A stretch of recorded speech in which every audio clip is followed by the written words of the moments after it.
ಹೋರಾಟಗಾರ ಸ್ನೇಹಮಯಿ ಕೃಷ್ಣ ಸಿಸಿಬಿ ವಿಚಾರಣೆ ನಂತರ ಹೊಸ ಪೋಸ್ಟ್ ಅನ್ನು ಹಾಕಿದ್ದಾರೆ. ಅದರಲ್ಲಿ ನಾನು ಶಾಲಿನಿ ರಜನೀಶ್ ಅವರಿಗೆ ಕ್ಷಮೆಯನ್ನು ಯಾಚಿಸಿದ್ದೇನೆ ಈ ಸಂದರ್ಭದಲ್ಲಿ. ಆದರೆ ನಟೇಶ್ ವಿರುದ್ಧ ಮಾಡಿರುವಂತಹ ಆರೋಪ ನಾನು ಕ್ಷಮೆ ಯಾಚಿಸಿಲ್ಲ, ಅದು ಸತ್ಯ ಅನ್ನೋ ಒಂದು ಮಾತನಾಡಿದರೆ. ಈ ಬಗ್ಗೆ ಮಾತಾಡಲಿಕ್ಕೆ ಸ್ನೇಹಮಯಿ ಕೃಷ್ಣ ನಮ್ಮ ಜೊತೆಗಿದ್ದಾರೆ.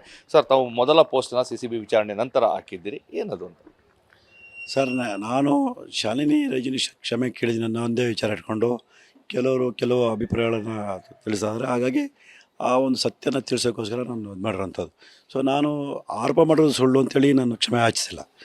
ಈ ಹಂತದಲ್ಲಿ ಶ್ರೀಮತಿ ಶಾಲಿನಿ ರಜನೀಶ್ ಹೆಸರು ಉಲ್ಲೇಖ ಮಾಡೋದು ತಪ್ಪಾಗಿದೆ ಅಂತೇಳಿ ಕ್ಷಮೆ ಕೇಳಿದೆ ಅಷ್ಟೇ ಹೊರತು ನಾನು ಮಾಡಿರೋ ಆರೋಪ ಸುಳ್ಳು ಅಂತೇಳಿಲ್ಲ. ನಾನೇನು ಆರೋಪ ಮಾಡಿದೆ ಪ್ರತಿಯೊಂದು ಆರೋಪವು ನಿಜ ಅಂಥೇಳಿ ವಿಚಾರಣೆಯಲ್ಲಿ ಸ್ಪಷ್ಟವಾಗಿ ಕಂಡು ಬಂದಿದೆ. ಸೊ ಹೆಸರಷ್ಟೇ ಅಲ್ಲಿ ತಪ್ಪಾಗಿರೋದು ಬಿಟ್ಟರೆ ಬೇರೆ ಇನ್ನೆಲ್ಲರೂ ಕೂಡ ಆರೋಪ ಸಾಬೀತಾಗಿದೆ. ಹಾಗಾಗಿ ನಾನು ಅದನ್ನು ಸ್ಪಷ್ಟೀಕರಣ ಕೊಡೋಕ್ಕೋಸ್ಕರ ನಾನು ಅವನ ಪೋಸ್ಟ್ ಹಾಕಿದ್ದೀನಿ. ಮತ್ತು ಇಲ್ಲಿ ಗಮನಿಸಬೇಕಾದ ಅಂಶ ಏನಂತಂದರೆ, ನಾನೊಬ್ಬ ಸಾಮಾನ್ಯ ಹೋರಾಟಗಾರನಾಗಿ ಒಂದು ಸಣ್ಣದೇನು ತಪ್ಪಾಗಿದೆ. ಯಾಕೆಂದರೆ ಒಬ್ಬ ವ್ಯಕ್ತಿ ನಡಿಬೇಕಾದ್ರೆ ಎಡಬೋದು ಅಥವಾ ಯುದ್ಧ ನಡಿಬೇಕಾದ್ರೆ ಸಹ ಸೋಲೋದು ಇವೆಲ್ಲ ಸಾಮಾನ್ಯ. ಆದರೆ ಒಬ್ಬ ಮುಖ್ಯಮಂತ್ರಿಯಾಗಿ ಇದ್ಕೊಂಡು ತಾವು ಪಡೆದ 14ನೇ ವಿಷಯ ಕಾನೂನುಬದ್ಧವಾಗಿದೆ ಅಂತೇಳಿ ವಿಧಾನಸೌಧದಲ್ಲಿ ಆರ್ಭಟಿಸಿದಂಥ ಸಿದ್ದರಾಮಯ್ಯ ಅವರು ನಾನು ದೂರು ದಾಖಲೆ ಮಾಡಿದ 3 ದಿವಸಕ್ಕೆ 14ನೇ ವಿಷಯ ವಾಪಸ್ ಕೊಟ್ಟಿದ್ದಾರೆ. ಅದು ಗಂಭೀರವಾದ ವಿಚಾರ. ಅಂದರೆ ಅವರು ಅಪರಾಧ ಕೃತ್ಯನ ಒಪ್ಕೊಂಡಿದ್ದಾರೆ, ನಾನು ಇಲ್ಲಿ ಸಣ್ಣ ತಪ್ಪನ್ನಷ್ಟೇ ಒಪ್ಕೊಂಡಿದ್ದೆ. ಹಾಗಾಗಿ ನಾನು ಈ ಹಂತದಲ್ಲಿ ಶ್ರೀಮತಿ ಶಾಲಿನಿ ರಜನೀಶ್ಗೆ ಕ್ಷಮೆ ಕೇಳಿದ ಕಾರಣಕ್ಕೆ ನಾನು ಮಾಡಿರೋ ಆರೋಪ ಸುಳ್ಳು ಅಂತಲ್ಲ. ಅದು ಪ್ರಭಾವಿ ವ್ಯಕ್ತಿಗೆ ಹಣ ಹೋಗಿದೆ ಅನ್ನೋದಕ್ಕೆ ಸಾಕಷ್ಟು ಸಾಕ್ಷಿಗಳಿದೆ. ಅದ್ರ ಬಗ್ಗೆ ಮುಂದಿನ ಕಾನೂನು ಹೋರಾಟ ಮಾಡ್ತೀವಿ. ಆ ಪ್ರಭಾವಿ ಯಾರು ಅನ್ನೋದು ಸಾಬೀತುಪಡಿಸಿದಾಗ ಸತ್ಯಾಂಶ ಈಜೆ ಗೊತ್ತಾಗುತ್ತೆ. ಈಗ ನಟೇಶ್ ಅವರ ವಿರುದ್ಧ ಏನು ಆರೋಪಗಳನ್ನು ಮಾಡಿದ್ರಿ, ಅದು ಮುಂದುವರೆದಿದೆ. ನಟೇಶ್ ಅವರಿಗೆ ಕ್ಷಮೆ ಯಾಚನೆ ಮಾಡಿಲ್ಲ? ಖಂಡಿತ ಇಲ್ಲ ಸರ್. ನಟೇಶ್ ವಿರುದ್ಧ ಏನು ಆರೋಪ ಮಾಡಿದ್ದೀನಿ ಅದು ಇನ್ನೂ ಹೆಚ್ಚಿನ ಮಟ್ಟ ಸಾಕ್ಷಿಗಳು ತನಿಖೆಯಲ್ಲಿ ಲಭ್ಯ ಆಗಿದೆ. ಆದರೆ ಅವರೊಂದು ಆಡಿಯೋದಲ್ಲಿ ಏನು ಸುಳ್ಳು ಅಂತೇಳಿ ಕಂಪ್ಲೇಂಟ್ ಕೊಟ್ಟಿದ್ದಾರೆ. ಆಡಿಯೋ ನಿಜ. ಆಡಿಯೋದಲ್ಲಿ ನನ್ನನ್ನು ಯಾವ ರೀತಿ ಸಂಪರ್ಕ ಮಾಡಬೇಕು, ನಾನು ಸಂಪರ್ಕಿಸಲಿಲ್ಲ ಅಂದರೆ ನಮ್ಮ ಕುಟುಂಬದವ್ರನ್ನ ಯಾವ ರೀತಿ ಸಂಪರ್ಕ ಮಾಡಬೇಕು, ಇವೆಲ್ಲವನ್ನೂ ಕೂಡ ವಿವರ ಮಾತಾಡೋದಲ್ಲಿ ಸ್ಪಷ್ಟವಾಗಿ ಕಂಡು ಬಂದಿದೆ. ಹಾಗಾಗಿ ಅವೆಲ್ಲ ಆರೋಪಗಳು ಸಾಬೀತುಪಡಿಸೋದಕ್ಕೆ ಸಾಕ್ಷಿಗಳು ದೊರೆತಿದ್ರಿಂದ ಆರೋಪ ನಿಜ ಅಂತ ಸಾಬೀತಾಗುತ್ತೆ. CS ಅವರ ವಿರುದ್ಧ ಮಾಡಿದ ಆರೋಪವನ್ನು ವಾಪಸ್ ತೆಗೆದುಕೊಳ್ತಾ ಇರೋದು? ಇಲ್ಲ ಸರ್, ವಾಪಸ್ ತಗೊಳ್ತಿಲ್ಲ.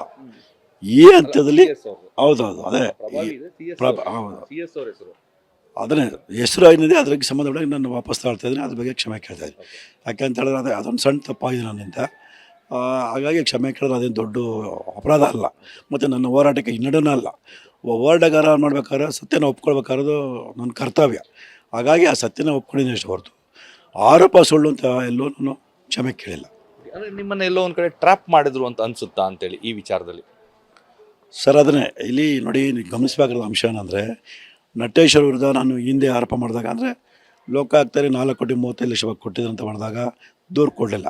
ಅವ್ರ ಧ್ವನಿಯನ್ನು ಫೇಸ್ಬುಕ್ದಲ್ಲ ಕಂಪ್ಲೇಂಟ್ ಕೊಟ್ಟಿಲ್ಲ. ಈ ಶಾಲಿನಿ ರಜನೀಶ್ ಹೆಸರನ್ನ ಉಲ್ಲೇಖ ಮಾಡಿ ಹಾಕಿದ ಪೋಸ್ಟನ್ನು ಅಷ್ಟೇ ಇಟ್ಕೊಂಡು ಆ ಒಂದು ಹಿನ್ನೆಲೆಯಲ್ಲಿ ಅವ್ರು ದೂರು ಕೊಡಲಿ ಸ್ಪಷ್ಟ ಕಂಡು ಬರುತ್ತೆ. ಹಾಗಾಗಿ ಅಲ್ಲಿ ಸ್ವಲ್ಪ ಅದು ತಪ್ಪಾಗಿದೆ ಅಂತ ಅನಿಸಿದೆ ನನಗೆ. ಈಗ ಅಂದರೆ ತಮಗೆ ದಾಖಲೆಗಳನ್ನ ಕೊಟ್ಟು ಅವರೇ ಬೇಕು ಅಂತ ಸೃಷ್ಟಿ ಮಾಡಿ ನಿಮ್ಮನ್ನೆಲ್ಲೋ ಒಂದು ಕಡೆ ಸಾಮಾಜಿಕವಾಗಿ ತಪ್ಪಿದ್ದಾರೆ ಅಂತ ಬಿಂಬಿಸಕ್ಕೆ ಹೊರಟ್ರ ಅಂತ ಈ ಪ್ರಕರಣದಲ್ಲಿ ಅಂತ? ಇಲ್ಲ ಸರ್, ದಾಖಲೆ ಮತ್ತು ಆಡಿಯೋ ಕೊಟ್ಟೋದು ನಿಜ. ಆದರೆ ರಜನೀಶ್ ಅವರ ಹೆಸರು ಸ್ವಲ್ಪ ಅದು ತಪ್ಪು ಮಾಹಿತಿ ಕೊಟ್ಟಿದ್ದಾರೆ. ಮತ್ತು ಕಾರ್ ಬಂದಿದ್ದ ವಿಚಾರದಲ್ಲಿ ಕೂಡ ತಪ್ಪು ಮಾಹಿತಿ ಕೊಟ್ಟಿದ್ದಾರೆ. ಸೊ ಇವೆರಡೆಲ್ಲ ಬಿಟ್ಟರೆ ಬಾಕಿದೆಲ್ಲ ನಿಜ ಅಂತೇಳಿ ಕಂಡು ಬಂದಿದೆ. ಅಂದರೆ ಇರುವಂಥ ಪ್ರಶ್ನೆ ಅಂದರೆ ಸಾಕಷ್ಟು ಚರ್ಚೆ ಆಗ್ತಾ ಇರುವಂಥದ್ದು, ಈ ಒಂದು ಪ್ರಕರಣದಲ್ಲಿ ಅವರಿಗೆ ಬೇಕಾಗಿದ್ದು ಸ್ನೇಹಮಯಿನ ಅಥವಾ ಸ್ನೇಹಮಯಿ ಬಳಿ ಇರುವಂತಹ ದಾಖಲೆಗಳ ಅಂತ? ಸರ್, ದಾಖಲೆಗಳಿಗಿಂತ ಅವ್ರಿಗೆ ಬೇಕಾಗಿದ್ದು ಸ್ನೇಹಮಯಿ ಕೃಷ್ಣ. ಸೊ ಆ ದಾಖಲೆಗಳನ್ನ ಅವರು ಏನೋ ನಾಶ ಮಾಡೋಕ್ಕಾಗಲಿ ವಶಪಡಿಸ್ಕೊಂಡು ಏನೋ ಮಾಡೋಕ್ಕಾಗಲ್ಲ. ಆದರೆ ಸ್ನೇಹಮಯಿ ಕೃಷ್ಣನ ಕುಗ್ಗಿಸ್ಬೇಕು ಅನ್ನೋ ಕಾರಣಕ್ಕೆ ಇದು ಮಾಡಿದ್ರೆ. ಮತ್ತು ಎಲ್ಲದಕ್ಕಿಂತ ಮುಖ್ಯವಾಗಿ ಅವ್ರು ಸರ್ಚ್ ವಾರೆಂಟ್ ಅಮೌಂಟ್ ಸರ್ಚ್ ಮಾಡೋದು ಅದಕ್ಕೆ ಅಂತಂದರೆ, ನಾನು ಬೇರೆ ಬೇರೆ ಪಕ್ಷದವ್ರದ ಕೋಟ್ಯಾಂತರ ರೂಪಾಯಿ ದುಡ್ಡು ಇಸ್ಕೊಂಡ್ಬಿಡ್ತೀನಿ, ಆ ಹಣದಲ್ಲಿ ಹೋರಾಟ ಮಾಡ್ತೀನಿ ಅಂತೇಳಿ ಏನು ತಪ್ಪು ಭಾವನೆ ಇತ್ತು. ಅದೇ ನಿಜ ಅಂದ್ಕೊಂಡು ಮನೆ ಸರ್ಚ್ ಮಾಡಿದ್ರೆ ಅಲ್ಲಿ ದುಡ್ಡೇನೋ ಸಿಗ್ಬೋದು ಅನ್ನೋ ಕಾರಣಕ್ಕೆ ಸೊ ಸರ್ಚ್ ವಾರೆಂಟ್ ತಗೊಂಡು ಸರ್ಚ್ ಮಾಡಿದ್ರೆ ನನ್ನ ಹತ್ರ ಇರೋ ದಾಖಲಾತಿಗಳು ನೋಡಿ ಆ ತನಿಖಾಧಿಕಾರಿ ಸುಸ್ತಾಗಿಬಿಟ್ಟಿದ್ದಾರೆ. ಇಷ್ಟೊಂದು ದಾಖಲೆ ಇಟ್ಕೊಂಡು ನೀವು ಯಾವ ರೀತಿ ಹೋರಾಟ ಮಾಡ್ತೀರ ಅಂತಲೇ ಅವ್ರಿಗೆ ಇದಾಗಿ. ಸೊ ಆ ಥರ ಯಾವುದೇ ಅಕ್ರಮ ಮಾಡೋದು ಸಿಕ್ಕಿಲ್ಲ. ಹಾಗಾಗಿ ಅವರು ಕೇಸ್ ದಾಖಲೆ ಮಾಡಿದ್ದು, ಸರ್ಚ್ ವಾರೆಂಟ್ ಬಂದು ತನಿಖೆ ಸರ್ಚ್ ಮಾಡಿದ್ದು ಇವೆಲ್ಲವೂ ಕೂಡ ನನಗೆ ಅನುಕೂಲನೇ ಆಗಿದೆ. ಸೊ ಸ್ನೇಹಮಯಿ ಕೃಷ್ಣ ಏನು ಅನ್ನೋದು ಸೊ ರಾಜ್ಯ ಜನಕ್ಕೆ ಗೊತ್ತಾಗಿದೆ. ಹಣ ಸಿಕ್ಕಿದೆಯಾ ಸರ್? ಹಣ ಎಲ್ಲರೂ ಸಿಕ್ಕಿದೆ? ಯಾವ ಹಣನೂ ಸಿಕ್ಕಿಲ್ಲ. ಅವ್ರು ನನ್ನ ಕಚೇರಿ ಮನೆಗಳೆಲ್ಲ ಕಡೆ ಮಾಡಿದರೆ ಎಲ್ಲೂ ಕೂಡ ಯಾವುದೇ ಆಕ್ರಮಣ ಅನ್ನೋದು ಸುಳಿವು ಸಿಕ್ಕಿಲ್ಲ. ಇಲ್ಲಿ ಬಂದಾಗ ಅದೇ ಹೇಳ್ತಾರಂತೆ, ಎಲೆಕ್ಟ್ರಿಕ್ ಬಿಲ್ ಕಟ್ಟಲಿಕ್ಕೂ ಸಹ 2-3 ತಿಂಗಳು ತಗೋತಾ ಇದ್ದಾರೆ ಅವರು ಅಂತ ತನಿಖಾಧಿಕಾರಿಗಳಿಗೆ ಮಾಹಿತಿ ಸಿಕ್ತು ಅಂತ. ಹೌದು ಸರ್. ಸರ್ ನನಗೆ ಎಷ್ಟು ಸಾಲ ಇದೆ, ನಾನು ಯಾವ ರೀತಿ ಆರ್ಥಿಕವಾಗಿ ತೊಂದರೆಯಿಂದ ಅವ್ರಿಗೆ ಗೊತ್ತಾಗಿದೆ. ಪಾಪ ಅವರು ಅದನ್ನು ಹೇಳಿದ್ರು, ನಿಜವಾಗ್ಲೂ ಕೃಷ್ಣ ಗ್ರೇಟ್ ನೀವು, ಈ ಥರ ಒಂದು ನಾವೇನು ತಿಳ್ಕೊಂಡಿದ್ದೀವಿ, ನೀವು ಇಷ್ಟು ಹೋರಾಟ ಮಾಡಿದ್ರೆ ಏನೋ ದೊಡ್ಡ ಬಂಗ್ಲೆ ಕಟ್ಟಿದ್ರ, ಎಷ್ಟೋ ದುಡ್ಡು ಇಟ್ಟಿರೋ ನೋಡಿ, ಅದೇ ಪಾಪ ಅಲ್ಲಿ ಹೋದಾಗ ನೋಡಿದ್ರೆ ನಿಜವಾಗ್ಲೂ ಬೇಜಾರಾಗ್ತಂದರೆ ಅವರು ಒಂದು ಬೇಸರ ವ್ಯಕ್ತಪಡಿಸಿ. ಅಂದರೆ ಈಗ ಈ ಒಂದು ಪ್ರಕರಣದ ನಂತರ ಸ್ನೇಹಮಯಿಯವರ ಹೋರಾಟಕ್ಕೆ ಹಿನ್ನಡೆ ಆಯಿತಾ ಅಥವಾ ಮತ್ತಷ್ಟು ಬಲ ಬಂತ, ಏನಾಯಿತು ಅಂತ? ಸರ್ ಖಂಡಿತ ಹಿನ್ನಡೆಲ್ಲ, ನನಗೊಂದು ಮತ್ತಷ್ಟು ಬಲ ಆಯಿತು, ಒಂದು ಸಣ್ಣ ಎಚ್ಚರಿಕೆ ಕೂಡ ಬಂತು. ಸೊ ಮುಂದಿನ ದಿನಗಳಲ್ಲಿ ಯಾವ ರೀತಿ ಎಚ್ಚರಿಕೆ ನಡಿಬೇಕು ಅನ್ನೋದು ಕೂಡ ಆ ಒಂದು ಅನುಭವನೂ ಕೂಡ ಆಗಿದೆ. ಸೊ ಹೋರಾಟಕ್ಕೆ ಸಾಕಷ್ಟು ಬಲ ಸಿಕ್ಕಿದೆ. ಏನು ನಟೇಶ್ ಅವರು ಮಾತಾಡೋ ಆಡಿಗಳೆಲ್ಲ ಇದೆ ಅವೆಲ್ಲ ಕೂಡ ಈಗ ಸಾಕ್ಷಿಗೆ ಬಂದಾಗ ಸೊ ನನ್ನ ಹೋರಾಟಕ್ಕೆ ಮತ್ತಷ್ಟು ಪುಷ್ಟಿ ಸಿಗುತ್ತೆ ಅದರಲ್ಲಿ. ಈಗ ಮತ್ತಷ್ಟು ಬೇರೆ ಬೇರೆ ಹೋರಾಟಗಳಿಗೆ ತಾವು ಮುಂದಾಗ್ತಾ ಇದ್ದಾರೆ, ಅದಕ್ಕೋಸ್ಕರ ಅವ್ರನ್ನ ಒಂಚೂರು ಕುಗ್ಗಿಸ್ಬೇಕು ಅನ್ನೋ ಒಂದು ಚರ್ಚೆ ಸಹ ಶುರು ಆಗ್ತಾ ಇತ್ತು. ಸರ್ ಮೋಡ ಪ್ರಕರಣದಲ್ಲಿ ಕುಗ್ಸ್ಬೇಕು ಅನ್ನೋದು ಅವ್ರ ದೊಡ್ಡ ಒಂದು ಹುನ್ನಾರ. ಯಾಕೆಂತೇಳಿದ್ರೆ ಮೋಡ ಪ್ರಕರಣ ಅನ್ನೋದು ಸಾವಿರಾರು ಕೋಟಿಗಳ ಒಂದು ದೊಡ್ಡ ಹಗರಣ. ಅದರಲ್ಲಿ ಸಾಕಷ್ಟು ರಾಜಕಾರಣಿಗಳು ಅಧಿಕಾರಿಗಳು ಕೂಡ ಜೈಲಿಗೆ ಹೋಗೋ ಸಂಭವ ಇದೆ. ಹಾಗಾಗಿ ಅವರೆಲ್ಲರೂ ಸೇರಿಕೊಂಡು ಯಾವುದಾದ್ರು ಒಂದು ರೂಪದಲ್ಲಿ ನಾನು ಶಿಕ್ಷೋದು ಪ್ರಯತ್ನ ಮಾಡ್ತಾಯಿದ್ರೆ, ಅವ್ರು ಏನೇ ಪ್ರಯತ್ನ ಪಟ್ಟರು ಕೂಡ ನಾನು ಹೋರಾಟ ಮುಂದುವರಿತೆ. ನಾನು ಯಾವುದೇ ಕಾರಣಕ್ಕೂ ಕುಗ್ಗುವಂಥ ಪ್ರಶ್ನೆ ಇಲ್ಲವೇ ಇಲ್ಲ.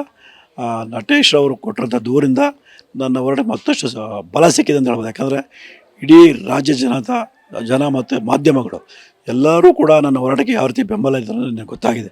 ಹಾಗಾಗಿ ನಾನು ಮಾಧ್ಯಮದವರಿಗೆ ಮತ್ತು ಇಡೀ ಕರ್ನಾಟಕ ರಾಜ್ಯ ಜನತೆಗೆ ನಾನು ಧನ್ಯವಾದ ತಿಳಿಸ್ತೀನಿ. ಅಂದರೆ ಹಣದ ಆಮಿಷ ಆಯಿತು, ಬೆದರಿಕೆ ಆಯಿತು, ಈಗ ಒಂದು ದಾರಿ ತಪ್ಪಿಸುವಂತಹ ಒಂದು ಪ್ರಯತ್ನ ಸಹ ಆಯಿತು. ಮುಂದೆ ಏನೆಲ್ಲ ಮಾಡಬಹುದು ಅನ್ನೋ ಒಂದು ನಿರೀಕ್ಷೆ ಇದೆ, ಹೆಂಗೆ ಸಿದ್ಧವಾಗಿದ್ದೀರಾ? ಸರ್ ಅದೇ ನೋಡಬೇಕು. ಆದರೆ ಈ ಒಂದು ಎಚ್ಚರಿಕೆ ನಾವು ಮುಂದಿನ ದಿನಗಳಲ್ಲಿ ಇನ್ನೂ ಸಾಕಷ್ಟು ಎಚ್ಚರಿಕೆಯಿಂದ ಇರ್ತೀನಿ. ಅವ್ರು ಏನೇ ಪ್ರಯತ್ನ ಪಟ್ಟರು ಕೂಡ ನಾನು ಹೋರಾಟ ನಿಲ್ಲಿಸಲ್ಲ, ನಾನು ಹೋರಾಟ ಮುಂದುವರಿಸ್ತೀನಿ. ಅವರು ಅದೇ ಯಾವ್ಯಾವ ರೀತಿ ಸಂಚರಿಸ್ತಾರೆ ಹೇಳೋಕ್ಕಾಗಲ್ಲ. ಯಾಕೆಂದರೆ ಅವರು ಇದರಿಂದ ತಪ್ಪಿಸ್ಕೊಳ್ಳೋಕ್ಕೆ ಹಲವಾರು ರೀತಿ ಪ್ರಯತ್ನ ಮಾಡೇ ಮಾಡ್ತಾರೆ. ಆದರೆ ಯಾವ ಪ್ರಯತ್ನ ಕೂಡ ಫಲ ನೀಡಲ್ಲ. ಇದು ಸ್ನೇಹಮಯಿ ಕೃಷ್ಣ ಅವರ ಸ್ಪಷ್ಟವಾದಂತಹ ಮಾತುಗಳು. ಈ ಪ್ರಕರಣದ ನಂತರ ನನಗೆ ಹಿನ್ನಡೆ ಆಗಿಲ್ಲ, ಮತ್ತಷ್ಟು ಬಲ ಬಂದಿದೆ, ಎಚ್ಚರಿಕೆಯಿಂದ ಮುಂದಿನ ಹೆಜ್ಜೆಯನ್ನು ಇಡ್ತೇನೆ, ಖಂಡಿತವಾಗಿ ಹೋರಾಟವನ್ನು ಮುಂದುವರಿಸ್ತೇನೆ. ಅವರು ಯಾವುದೇ ಶತಪ್ರಯತ್ನಗಳನ್ನು ಮಾಡಿದರೂ ಸಹ ಏನು ತಪ್ಪು ಮಾಡಿದರೆ ಅದಕ್ಕೆ ಶಿಕ್ಷೆ ಕೊಡಿಸುವಂಥ ಕೆಲಸವನ್ನು ಮಾಡೇ ತೀರ್ತೇನೆ ಅನ್ನೋ ಒಂದು ಸ್ಪಷ್ಟತೆಯನ್ನು ನೀಡಿದ್ದಾರೆ. ಕ್ಯಾಮ್ರಾ ಪರ್ಸನ್ ಪ್ರಮೋದ್ ಜೊತೆ ರಾಮ್, TV9 ಮೈಸೂರು.